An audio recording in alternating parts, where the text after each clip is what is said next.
Good morning student. আমরা আজকে page 212 আসছে। 212 পাতা প্রথম প্রশ্ন, এমসিকিউ টাইপের প্রথম প্রশ্ন আছে। একের একটা দেখো, 5 বছরের মোট সুদ আসলের 1/5 অংশ হলে বার্ষিক সুদের হার কত? 5 বছরের, আমি যদি খুব সংক্ষেপে লিখি, 5 বছরের মোট সুদ আসলের, আসল তো বলে দেয় না, ধরে নাও x টাকা, ধরি x টাকা, সুদটা কত? আসলের 1/5 অংশ। তাহলে সুদ হচ্ছে আসলের 1/5 মানে x এর 1/5, তার মানে x বাই 5 টাকা, x এর 1/5। তাহলে সুদের হার কত হবে? অতএব হার বার করো। হার বার করার formula i × 100 by p × t। i হয়ে গেল তোমার x বাই 5, নিচে 5টা হবে, ইন্টু উপরে 100 আর নিচে p, p মানে x আর t মানে হয়ে গেল 5। কাটাকাটি হয়ে যাক, x x গেল, 5 5 এ 25, 4 এ 100, 4%। 4% মানে হয়ে গেল তোমার এ এর অপশন। ঠিক আছে না? 2 নম্বর চলে আসছি। 2 নম্বর বলছে √5 প্লাস √4, √5 প্লাস √4 সমান x হলে √5 মাইনাস √4 এর মান কত? √5 মাইনাস √4 সমান কত হবে? অপশন দিচ্ছে x/2, 2x, x/2 এইসব। তো 1/x কোনটা কি হবে? 1 অপশন দিয়েছে। তো আমরা জানি যে যদি তুমি কোনো কিছু উল্টাও, মনে করো a এর মান আছে, তাহলে 1/a করলে সাইনটা চেঞ্জ হয়ে যায়, উল্টালে সাইনটা চেঞ্জ হয়, যার জন্য এটা 1/x যদি করো তবে এটা মাইনাস হয়ে যাবে। যেমন x আছে মানে, তো আমি 1/x যদি করি তাহলে 1/, এটা হয়ে গেল, হরণ করে দাও। এটা করণের অঙ্কের সাধারণ একটা নিয়ম বটে। তো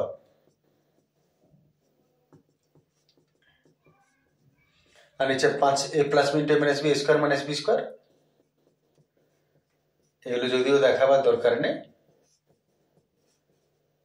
5 - 4 1, তার মানে আসলে √5 মাইনাস √4।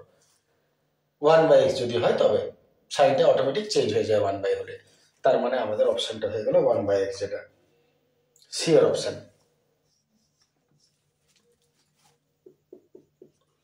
3 প্রশ্ন আসি। 3 প্রশ্ন বলছে ও কেন্দ্রীয় বৃত্তে এবি একটি ব্যাস,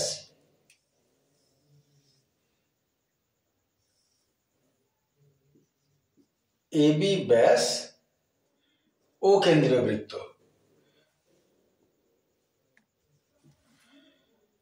এবার বলছে সি বৃত্তের উপর কোন একটা বিন্দু, মনে করো সি, এটা বিন্দু, O A C 45, O A C, O A C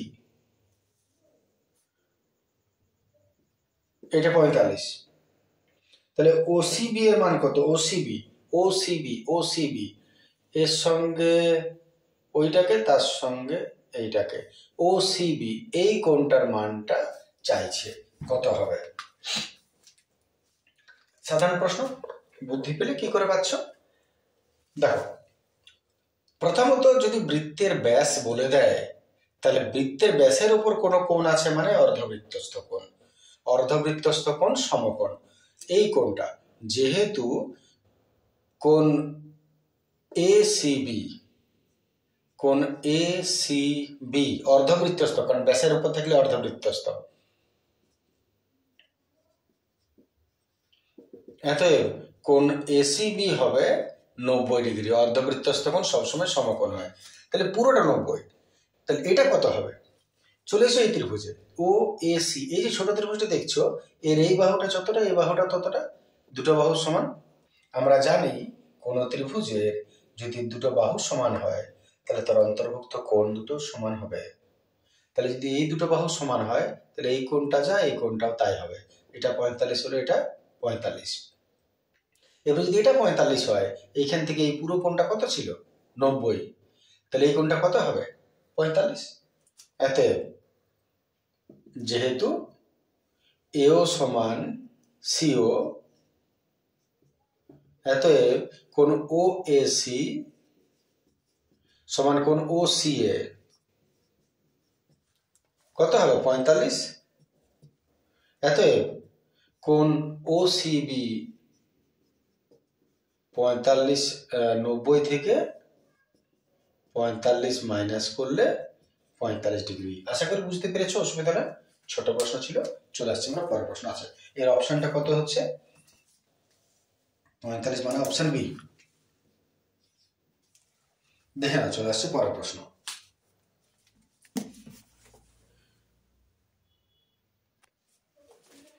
চলে আসছে আমরা 4 প্রশ্ন। প্রশ্ন বলছে সাইন থিটা সমান 1/2 হলে থিটার মান কত? সাধারণ প্রশ্ন। সাইন থিটা আর 1/2 সাইন কত হয়? 1/2 হচ্ছে সাইন 30 ডিগ্রি। এবারে সাইন সাইন বাদ চলে গেল, অতএব থিটা হলো 30 ডিগ্রি। বাস, এটাই উত্তর। তার মানে হলো অপশন তোমার এ এর অপশন।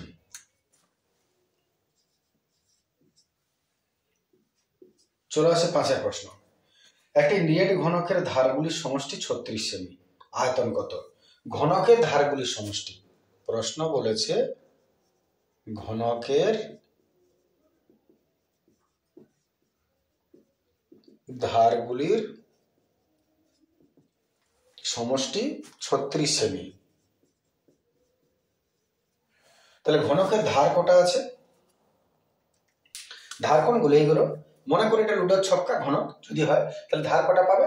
1টা 2টা 3টা 4টা 5টা 6টা 7টা 8টা 9টা 10টা 11টা 12টা 12টা ধার। তার মানে 12 ইন্টু বাহু। অতএব বাহু কত হবে? 3 সেমি। বাহু 3 সেমি। বলেছে তোমাকে আয়তন বার করো। অতএব আয়তনের ফর্মুলা চলে যাও। ঘনকের আয়তনের ফর্মুলা বাহু কিউব 27 ঘন সেমি। Option A.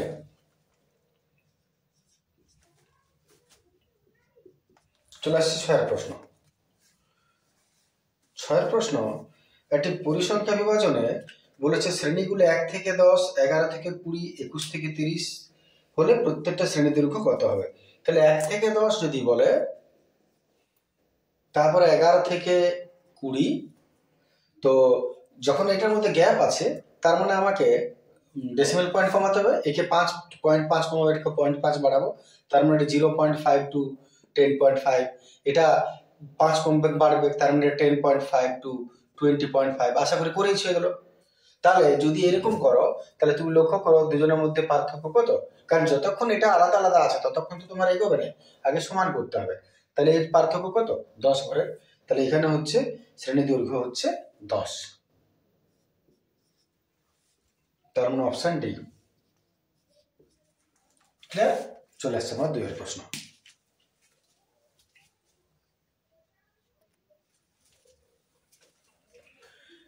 চলে আসছে 2 প্রথম প্রশ্ন, গোল্লাস্থান পূরণ। বলেছে আনিসুর 500 টাকা 9 মাসের জন্য আর ডেভিড 600 টাকা 5 মাসের জন্য একটা ব্যবসায় বিনিয়োগ করছে। তাদের লাভের অনুপাত কি হবে? তো খুব স্বাভাবিক কথা, যত টাকা মাসের জন্য তার গুণ হয়। এটাই হচ্ছে বাৎসরিক মূলধন, এবং বাৎসরিক মূলধন যা, শেষের লাভের অনুপাতও তাই হয়, যদি মাঝে কোনো কিছু না টাকা জমা তোলা হয়। এখানে ওরকম কোনো কথা বলেনি। তাহলে বাৎসরিক মূলধন অনুপাত যা, লাভের অনুপাত তা। মূলধন কি করে পাবে? যত টাকা মাসের জন্য। তাহলে আনিসুর ইজ টু ডেভিড,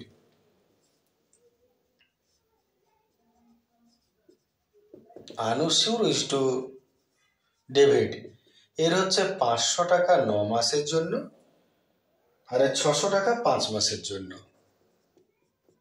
কাউটাকুটি করি, গোগলা গোগলা 5 5 3 3 9 3 2 6 3:2।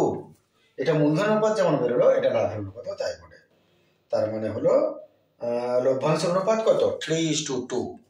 চলে আসে 2 number 2 x square plus 2x minus C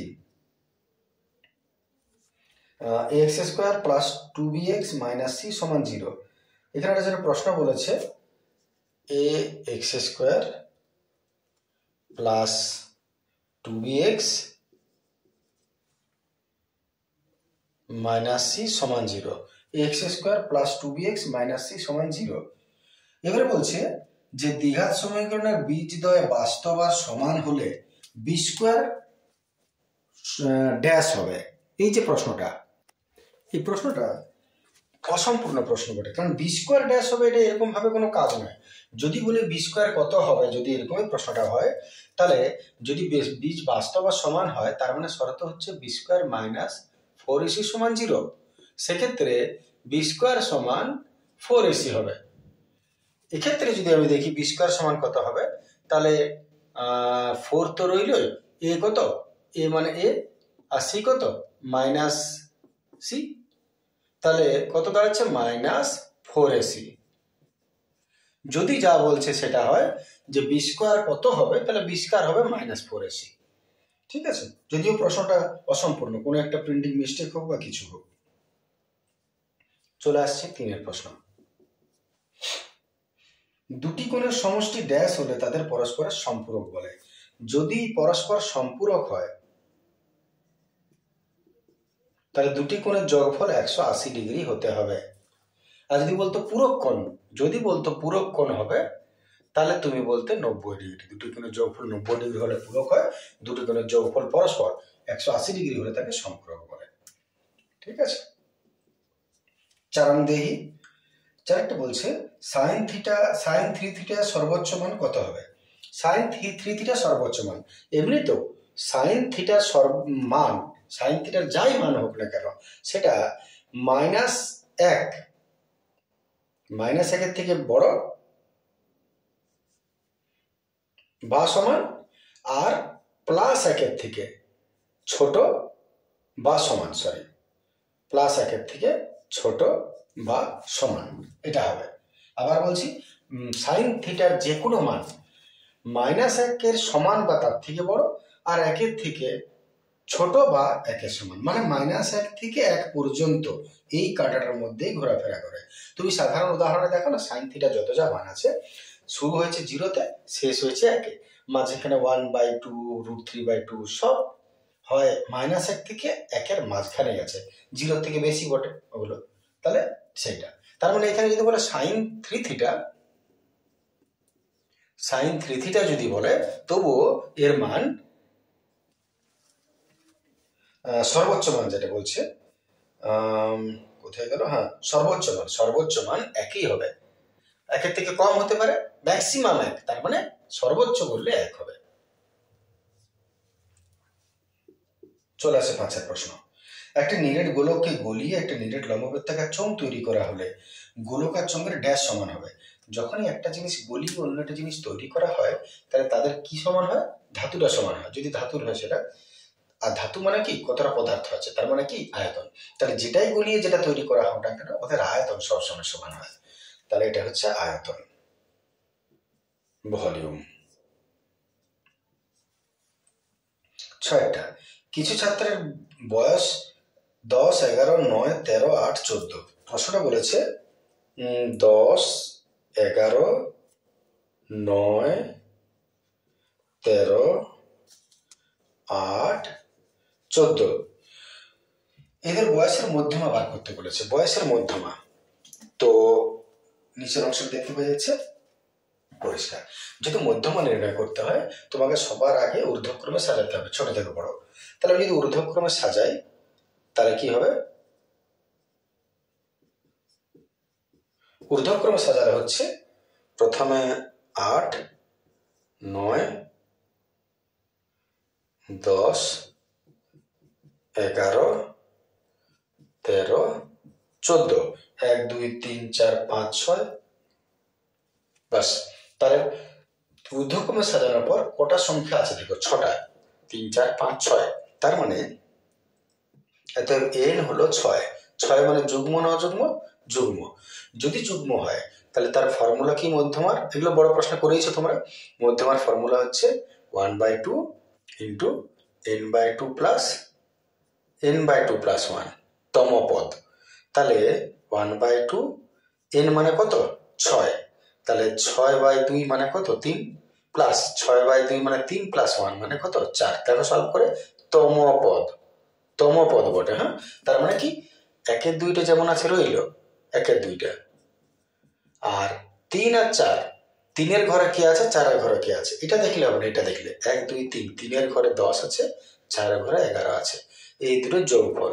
তাহলে 10 প্লাস 11, এটা সলভ করে যা পাবে সেটা হচ্ছে ওর মধ্যমা। তাহলে 10 আর 11 21, আর নিচে আছে 2, 10.5, 10.5 হবে শূন্যস্থান। আশা করি ক্লিয়ার আছে। চলে আসছে আমরা পরের প্রশ্ন।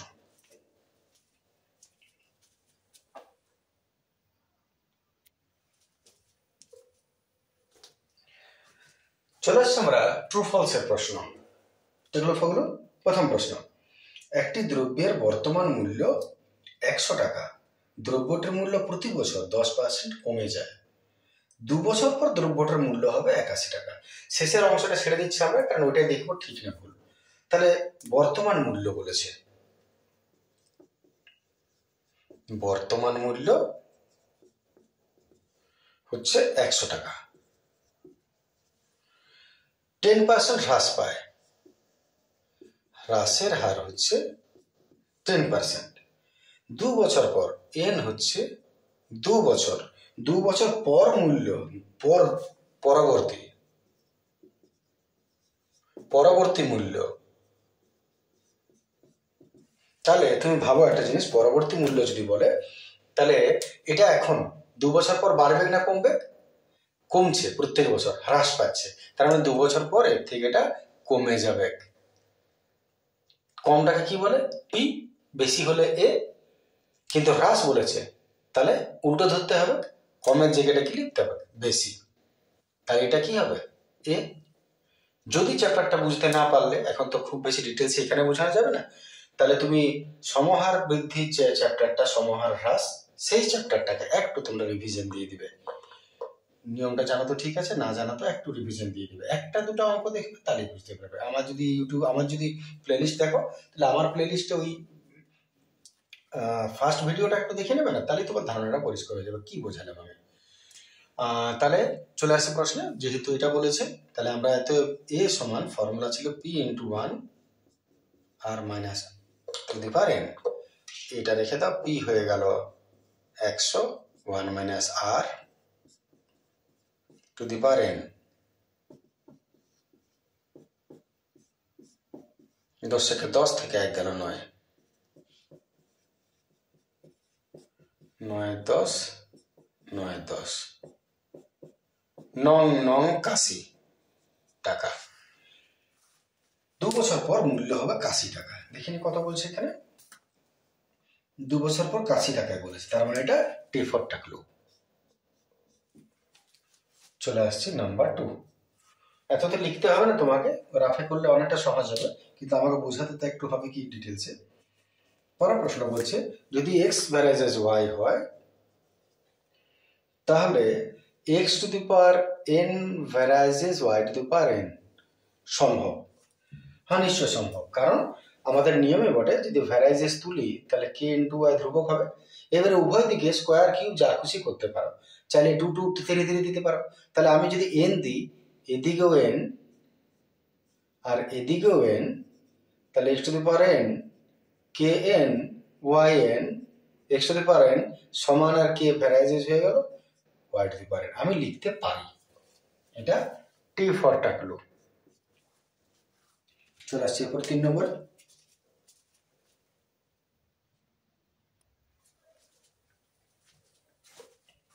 তিনের প্রশ্ন বলছে, 3টি সমরেখ বিন্দু দিয়ে একটি মাত্র বৃত্ত অঙ্কন করা যায়।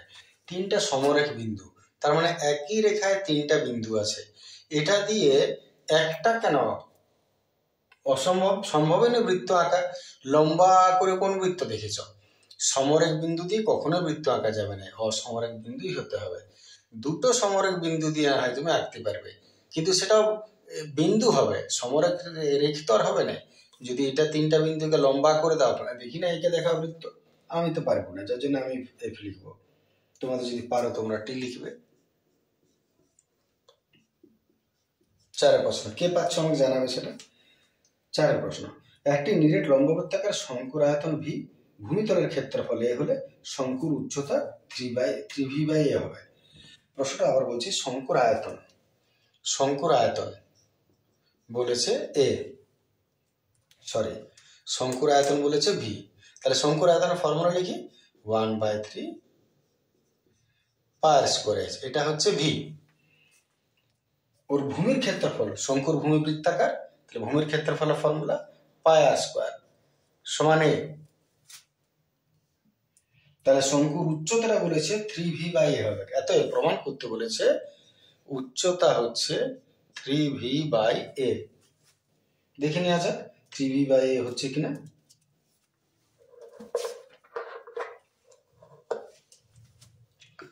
প্রথমত আমরা উচ্চতা যখন বার করতে বলেছে, উচ্চতা রেখে বাকি সবকে ঠেলে ওদিকে পাঠিয়ে দিই।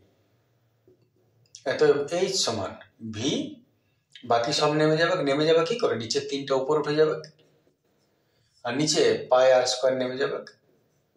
দেখে নাও, লিখতে পারি, কারো কিচ্ছু বলার নেই।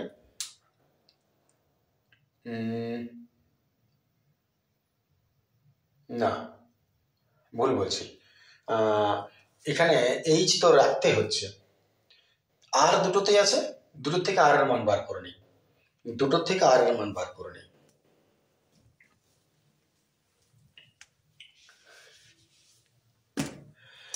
এখান থেকে আর স্কয়ার মান বার করছি।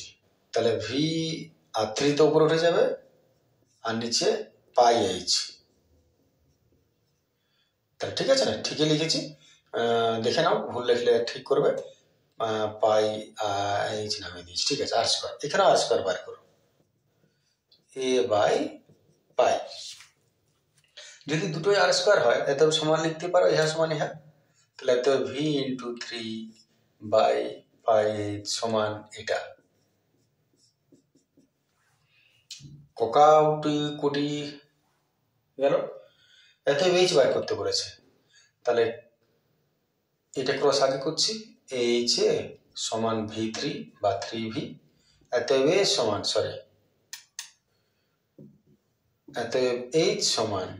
3v/a, ওইটাই বলেছে প্রমাণিত। তার মানে এটা T4 ডাকলো। ঠিক আছে, হয়ে গেল। 5 প্রশ্ন দেখো,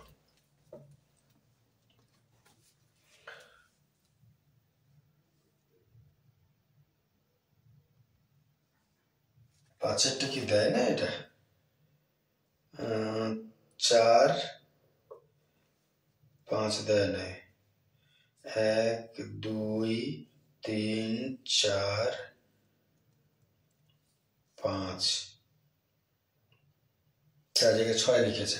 ভালো জিনিস, আমাদের কোনো অসুবিধা না, কি বলো। প্রশ্নটা তুমি দিচ্ছে 5এরটা, যেটা 6-এর নামে আছে, 4 6 4 5 4 7 8 5 9,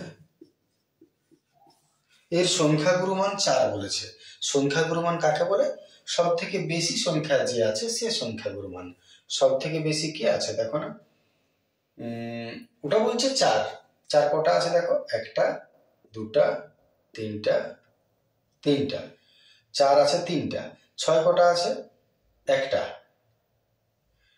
5 কটা আছে, 1টা 2টা। 7 আছে, 1টা 2টা। 9 আছে, 1টা। সংখ্যাগুরু মান সবচেয়ে বেশি জোড়া থাকে, তার মানে 4 আছে সংখ্যাগুরু মান উত্তরে। 4 সংখ্যাগুরু মান, হ্যাঁ 4টাই হবে আমাদের। কেন? 4ই সব থেকে বেশি আছে। 4 1টা 2টা 3টা 3টা আছে, বাকি কোনোটাই 3টা নাই। এই যে 5 আছে 3টা, 1টা 2টা 3টা, 5 আছে 3টা। 5ও হবে, আবার 4ও হবে। 5 আছে 1টা 2টা 3টা, 4 আছে 1টা 2টা 3টা 3টা, হবে সংখ্যাগুরু মান তবুও হবে। যেটাই হবে তটাই সংখ্যাগুরু মান হবে, যেটা বেশি থাকবে। T4 টাকলো। ঠিক আছে, আজকের ভিডিও এটা এতটাই রইল। নেক্সট ভিডিও এবারে তারপরে আসছি আমরা 4 নম্বরে। Thank you, good day.